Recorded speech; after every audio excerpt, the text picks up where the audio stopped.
Je suis nerveux. Est-ce que je vais avoir le temps? L'école du jeu, en partenariat avec la boutique L'Imaginaire.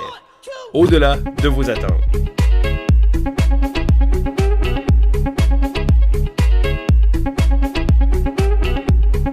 Bonjour et bienvenue à l'École du jeu. Mon nom est Sylvain et on se retrouve pour un top 6. Alors, le sujet que j'ai choisi aujourd'hui, c'est mon top 6 des jeux en temps réel. Alors, premièrement, je tiens à dire, les jeux en temps réel sont pas vraiment ma tasse de thé. Donc, je dirais que des fois, souvent, je vais jouer, j'aime des jeux croustillants, mais j'aime pas me sentir trop stressé par le temps, les contraintes du temps. Je veux jouer pour m'amuser, pour avoir du plaisir, penser à mes choses. Et je dirais que les jeux en temps réel, habituellement, c'est pas ma tasse de thé. Donc, quand j'ai fait cette recherche-là, pour cette vidéo-là, j'ai trouvé ça très intéressant de visualiser tous les jeux que j'avais joués et de me rendre compte qu'il y en a énormément que j'avais mis de côté ou que j'avais pas bien noté. Mais j'ai quand même réussi à dénicher quelques jeux qui me plaisent beaucoup et c'est la raison de ce top 6-là.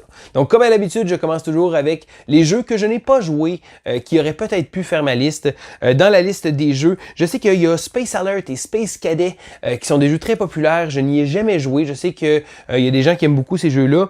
Également aussi le jeu XCOM. Je dirais que c'est un jeu qui, bon, il y avait parlé un peu quand il était sorti, un jeu en temps réel. J'avoue que le thème me plaisait beaucoup, en référence avec le jeu vidéo, mais je n'y ai jamais joué. Donc quand je faisais le tour de la liste des jeux que j'avais pas joués, ceux-là en font partie. J'ai également mentionné, donner une mention spéciale à deux jeux que j'ai joués. C'est des jeux que j'ai joués une seule fois. D'ailleurs, les deux fois avec mon ami Kevin. Good job, Kevin. Ça se trouve à être Projet Elite, qui est un jeu de miniature de figurines, mais en temps réel. Donc, on va devoir, c'est un jeu coopératif, on va devoir essayer on va se faire attaquer constamment et on va devoir réagir. Donc, un jeu que j'avais trouvé très intéressant, un jeu très original aussi. Il y a également le jeu Millennium Blade qui est le jeu méta incroyable. On joue un joueur de Magic the Gathering, donc un joueur de jeu de cartes à collectionner. Donc, il y a l'aspect de collection, l'aspect de fabriquer notre deck, l'aspect de faire des échanges avec les autres joueurs, d'avoir de l'argent, d'acheter des paquets, de regarder nos paquets, essayer de faire notre deck. J'ai trouvé que c'était un jeu qui était incroyable, mais ça prend vraiment les joueurs pour y jouer et c'est pas le jeu que j'aurais l'occasion de sortir souvent parce que sinon c'est certain que je serais parti probablement sur une dérape sur ce jeu-là. Je trouve que ça utilise beaucoup de concepts très intéressants et bon, écoutez, que voulez-vous, des fois il faut faire des choix. Donc ces jeux-là ne feront pas la liste et je veux donner une mention honorable à un vieux jeu qui, lorsqu'on voit le dessus de la boîte, on n'a pas le goût du tout d'y jouer. C'est Dutch Blitz. Vous ne connaissez pas ce jeu-là? Essayez de vous trouver une copie, vous allez voir, c'est drôlement sympathique. Mais on va y aller immédiatement avec mon top 6 de mes jeux en temps réel. Numéro 6. En 6e place, c'est le jeu Zack et Pack. Alors, Zack et Pack, c'est drôle parce que c'est un jeu de rapidité, donc rapidité et temps réel vont souvent ensemble. Et je dirais que c'est un petit jeu qu'il va falloir réagir rapidement. Parce que à la base, qu'est-ce qu'il y a? On va avoir des petits autobus qui vont être au milieu et chaque joueur va avoir un certain nombre de petites réglettes en bois, donc de différentes grandeurs. Et qu'est-ce qu'il va avoir? C'est que les autobus vont se révéler et on va devoir rapidement prendre un autobus et le placer devant nous. Donc, le hic, c'est que les autobus ont tous des configurations différentes et selon les petites languettes de bois qu'on a, on va devoir les placer. Et là, encore une fois, c'est un petit puzzle 3 dimensions aussi parce qu'on va devoir les placer de manière à utiliser le plus d'espace. On ne peut pas dépasser certains endroits. Donc, si un autobus, ils disent qu'il y a 3 étages. Après ça, il y a une certaine configuration. Il va falloir placer nos petites réglettes en bois aux bons endroits. Je dirais que c'est un petit jeu très sympathique, un jeu très familial, on se le cachera pas, mais c'est un jeu que les gens parlent pas beaucoup. Puis quand je faisais ma liste, je regardais ça, je dis, hey, c'est vrai, ça fait une belle occasion de pouvoir parler d'un jeu qui habituellement est pas vraiment discuté parce que, encore là, c'est pas un grand jeu, mais j'ai trouvé que l'aspect de rapidité de ce jeu-là était très bien fait. Numéro 5. En 5e place, c'est le jeu de Kane Clanko qui s'appelle Fuse. Alors bon, j'ai eu d'autres jeux dans la série, il y a eu le jeu Flatline que je n'ai pas joué d'ailleurs, mais Fuse mérite sa place parce que c'est un jeu de rapidité. On va devoir brasser des dés de manière frénétique et de réussir à compléter certains objectifs. Donc sur les cartes, il va y avoir différentes sortes de dés, donc il va falloir qu'on aille chercher les dés au milieu et on va devoir travailler de manière à essayer d'être le plus efficace possible. C'est un jeu très stressant, on se le cachera pas, l'élément de temps fait en sorte qu'on est nerveux, on essaie d'avoir les choses, on essaie de faire ça le plus rapidement possible et souvent on va accrocher nos choses et là, lorsqu'on fabrique une certaine structure, donc exemple de placer un certain nombre de dés un par-dessus l'autre, il va pas falloir l'accrocher parce que si on l'accroche, il va falloir recommencer. Donc, c'est pas nécessairement un jeu de dextérité, mais c'est un jeu qui va faire en sorte de faire attention à ce qu'on va faire. Donc, je dirais que l'avantage de Fuse, c'est que c'est pas un jeu qui est très long. Donc, je jouerais pas un jeu comme ça pendant une demi-heure de temps, mais le fait que ce soit un jeu chronométré assez rapide, ça fait en sorte qu'on peut aligner les parties et ça fait en sorte sorte que le niveau de stress est assez élevé, mais c'est pas si long que ça, parce que si c'est long, ça devient épuisant un peu. Donc, c'est un petit stress bien dosé, mais ça fait en sorte que c'est un petit jeu très agréable. Numéro 4. En quatrième place, c'est le jeu 5 Minute Dungeon. Bon, il y a également une version qui s'appelle 5 Minute Marvel qui est sortie, mais je n'y ai même pas encore joué. Surprenant, hein, étant donné que c'est Marvel.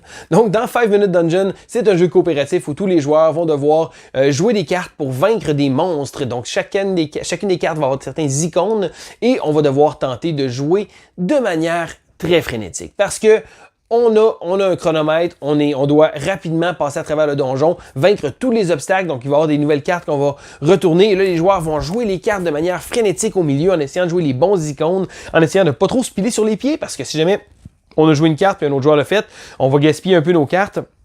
Je dirais que c'est une expérience amusante. C'est pas un grand jeu, c'est un jeu qui est très chaotique, mais encore une fois, quand on parle de jeu en temps réel, souvent c'est un petit mot d'ordre là-dessus. Et étant donné que ça dure 5 minutes, c'est quand même pas si pire, mais je dirais que c'est très sympathique. Il y a une extension également que j'ai achetée et que je n'ai même pas encore eu l'occasion de jouer. Je trouve que le jeu de base fait très bien le travail. Ça se trouve être une petite expérience sympathique des fois, faire ça en 2 jeux ou faire ça en début de soirée pour donner un petit peu d'énergie, donner du tempo. Je dirais que c'est un petit jeu qui est sympathique. Encore une fois, c'est pas un grand jeu, mais c'est le genre de jeu qui utilise le concept de temps réel et qui l'utilise, je trouve, de très bonne façon. Numéro 3. En troisième place, c'est le jeu Sorcerer City. Alors, Sorcerer City a l'avantage que c'est un jeu avec beaucoup d'éléments. Et je dirais que l'élément en temps réel fait en sorte que c'est pas le jeu au grand complet, parce que c'est pas un jeu qui se trouve être en temps réel. C'est pas comme 5 Minute Dungeon ou Fuse, que je viens de parler, qui utilise vraiment le jeu au complet. Celui-là, il y a une phase en temps réel. Parce que dans Sorcerer City, on va devoir tenter d'acheter des tuiles, de fabriquer un deck de tuiles, et on va tenter de devoir également vaincre des monstres. Aussi, on va gagner de la réputation, on va avoir certaines ressources qu'on va gérer, mais l'aspect en temps réel se fait lors de la construction de notre ville. Parce que selon le niveau de difficulté qu'on a choisi, on va avoir un certain nombre de temps. Et là, ce qu'on va faire, tous les joueurs simultanément vont prendre leur deck de tuiles et vont retourner la première tuile, la placer. Donc, on peut l'orienter comme on le veut. Et les tuiles ont différentes couleurs. Et là, il va falloir tenter de faire des agencements de couleurs de manière à avoir des plus grandes zones possibles, parce que c'est ça qui va nous donner des ressources. Mais ce qui est intéressant, c'est qu'au départ, on y va, c'est assez tranquille, on a du temps. On a quelques tuiles dans notre deck, c'est très facile. On retourne la tuile, on prend notre temps d'y penser, on la place, et voilà, on a beaucoup de temps.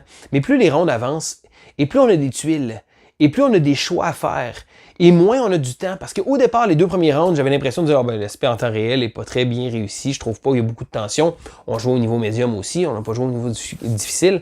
Mais lorsque on commence à avoir beaucoup de tuiles, on commence à faire des décisions sous-optimales. Et c'est ça le but du temps réel de Sorcerer City, parce que le but, c'est de réagir au quart de tour, c'est de pas faire la décision ultime, parce que si on prendrait trop notre temps, on pourrait jouer de manière très très lente et on pourrait faire beaucoup de paralysie analytique à essayer de construire la plus grande ville avec les plus grandes zones, parce que chacune des tuiles, lorsqu'on la place, il va falloir justement essayer de trouver l'endroit, parce qu'après ça, on peut pas la déplacer. Mais le fait de temps réel, à un moment donné, on devient qu'on regarde le temps, on se rend compte que, oh, on n'aura pas le temps, et là, on se met à faire des décisions tout croche. Et c'est ça qui est le fun dans le jeu, parce que, étant donné qu'on a moins de temps de réaction, on va réagir, on va essayer de les placer plus vite et on va faire plus d'erreurs, on va les placer de manière sous-optimale et ça va faire en sorte que je trouve que c'est cet élément-là qui rend le jeu encore plus intéressant, parce que si on aurait eu notre temps, on aurait eu tout le temps du monde, ça aurait été un jeu qui aurait tiré en longueur, mais là, le fait qu'on n'aura peut-être même pas le temps de placer toutes nos tuiles, et là, on va essayer de le faire, on a des tuiles qui sont plus bénéfiques, des tuiles qui nous donnent des bonus, et là, on va essayer justement d'aller chercher dans notre deck et on va faire des mauvaises décisions. Donc, je dirais que Sorcerer City, malgré le fait que le temps réel, ce soit juste un petit élément du jeu, je trouve que c'est un élément qui prend beaucoup de place, puis c'est un élément qui se trouve très intéressant. Et le fait que justement, ça vient pas, c'est pas trop stressant tout le long de la partie. On a cette espèce d'élément de temps réel-là, et après ça, on prend notre temps, en ordre de tour, on fait des choses, etc. Donc, j'ai trouvé que ça donnait une bonne zone de tempo pour un jeu en temps réel, et j'ai vraiment apprécié. Numéro 2. Bon, en numéro 2, je pense que c'est le temps de les nommer, parce que j'hésitais à savoir si je devais les mettre dans ma liste, mais je pense que oui, je pense que c'est des jeux qui sont en temps réel. C'est les jeux de la série Exit et de la série Unlock. Donc je sais, bon, 2 jeux différents. Je me suis dit, je vais mettre les jeux d'escape room, donc les jeux d'évasion, dans une même entrée, parce que c'est des jeux qui me donnent un feeling similaire. Bon, je sais, Exit, c'est des scénarios individuels, un jeu qu'on va détruire sur la partie. Unlock est assisté par une application, souvent 3 scénarios dans une boîte, et c'est des jeux qui sont à usage unique. j'ai pas de problème avec ça, moi. Je pense que si je peux jouer mes scénarios de Unlock et ensuite vendre ma boîte, la donner à un ami ou quelque chose comme ça, et même que j'ai refait des scénarios d'Unlock quelques temps après, donc je pense 1 ou 2 ans après, j'ai refait les scénarios de la première boîte et je me rappelais même plus de tous les éléments.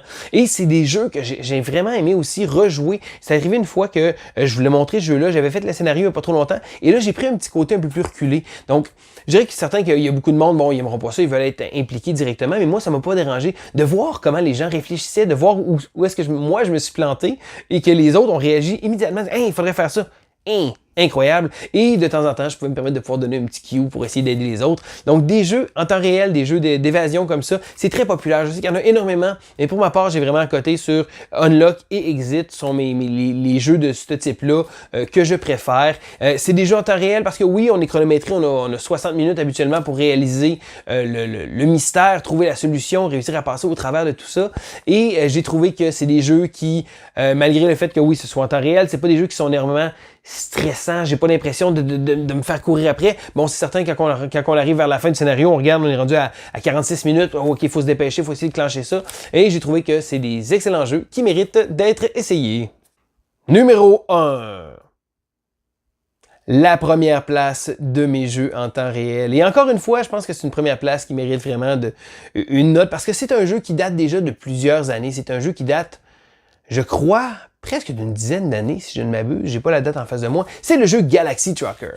Alors, Galaxy Trucker, qu'est-ce que c'est? C'est un jeu où on va devoir construire un vaisseau spatial, aller dans l'espace, faire des missions, rencontrer des pirates, voir des astéroïdes et se faire démolir complètement notre vaisseau de manière à ce qu'habituellement, à la ligne d'arrivée, donc qu'on compléter, notre vaisseau risque d'être pas mal amoché. Donc, l'élément en temps réel que j'aime beaucoup, c'est un jeu de placement de tuiles. Donc, à la base, on va avoir un vaisseau, on va avoir une certaine architecture qu'on va devoir respecter et il va y avoir des tuiles au milieu qui vont être tous face cachée. Et là, ce qu'on va devoir faire, l'élément de temps réel est là. On va devoir prendre une tuile, la regarder, essayer de la placer dans notre vaisseau ou sinon la redéposer là. Et là, on va devoir tenter de construire rapidement notre vaisseau parce que notre vaisseau risque de finir quand même assez amoché. On va essayer d'avoir des boucliers pour nous protéger, essayer de recruter différents travailleurs, différents personnages qui vont nous aider à bonifier notre vaisseau, d'avoir des thrusters, donc pouvoir aller vite avec justement des moteurs, c'est ça.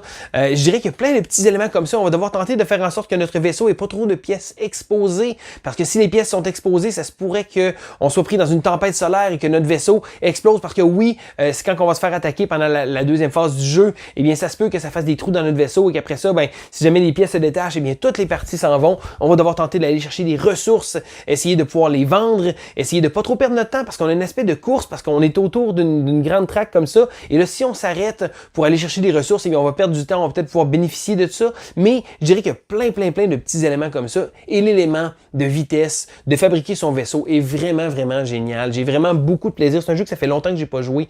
Il y a une version digitale qui existe aussi, certains qu'on n'a pas l'aspect autour de la table d'être avec des amis et de chercher les pièces de vaisseau qu'on a besoin, mais j'ai trouvé ça très agréable de fabriquer son vaisseau à la course, parce que non, ce sera pas un vaisseau qui va être parfait, on va essayer de le faire le mieux qu'on peut, mais le premier joueur à aller chercher les tuiles va avoir des bonus, donc le premier joueur qui va terminer son vaisseau va avoir un incitatif intéressant. Donc là, est-ce que je décide d'aller chercher l'incitatif ou je décide de prendre plus mon temps pour trouver les pièces que j'ai besoin? Mais je dirais que souvent, on va essayer de faire ça plus rapidement. Et là, si un joueur se met à prendre un incitatif, là, les autres joueurs se mettent en vitesse grand V, essayer de sortir le vaisseau, essayer de réussir à le finir pour essayer d'aller chercher ça et de ne pas être le dernier. Donc, un jeu très chaotique. C'est un peu le bordel quand on joue à ce jeu-là. C'est un peu drôle aussi de voir son vaisseau se démolir. Il faut pas s'attacher trop à notre petit vaisseau parce qu'il risque de passer un mauvais quart d'heure. Mais Galaxy Trucker est un jeu qui mérite d'être joué. Et voilà, ça fait le tour de mes jeux en temps réel. Alors vous avez remarqué qu'il y a certains jeux qui sont très populaires, qui n'ont pas fait la liste. Magic Maze, j'ai pas tant aimé ça. Je sais que c'est un jeu qui est très populaire. Capitaine Sonore, un des jeux que j'ai vraiment pas aimé. Je sais qu'il y a beaucoup de gens qui l'aiment, mais moi, ça a vraiment pas levé la partie qu'on a fait. Pourtant, on est en convention, ça aurait dû être intéressant, mais c'est tombé à plat pour moi. Donc c'est deux jeux qui n'ont pas fait la liste. Je sais que c'est probablement beaucoup de gens qui les aiment. Mais la question c'est, vous, quel est votre jeu en temps réel? Est-ce que vous aimez ça, les jeux en temps réel? Parce que pour ma part, je trouve ça un peu stressant, mais je sais qu'il y a certaines personnes qui carburent avec ce stress-là. Et dites-moi donc dans les commentaires, quel est votre jeu en temps réel favori? Alors, si vous avez aimé la vidéo, faites un petit pouce en l'air, ça fait toujours plaisir. Si vous n'êtes pas abonné à la chaîne, eh bien, abonnez-vous. Qu'est-ce que vous attendez? On essaie de se fournir du contenu varié, on essaie de sortir, on est 3 gars avec des goûts complètement différents et ça fait en sorte que je trouve ça très intéressant parce qu'on se complète les uns les autres de manière à essayer de vous fournir un point de vue différent également sur beaucoup de jeux. Et si jamais vous voulez nous supporter financièrement, vous pouvez également aller voir dans la barre de description, on a un lien pour notre campagne Patreon. Donc si jamais vous voulez vous impliquer à l'école du jeu, avoir plein de petites choses qui arrivent à côté, je vous invite à aller jeter un coup d'œil. Alors c'était Sylvain pour l'école du jeu et on se dit à la prochaine!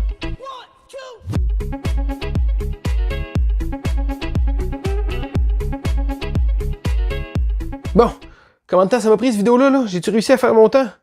Pas en tout.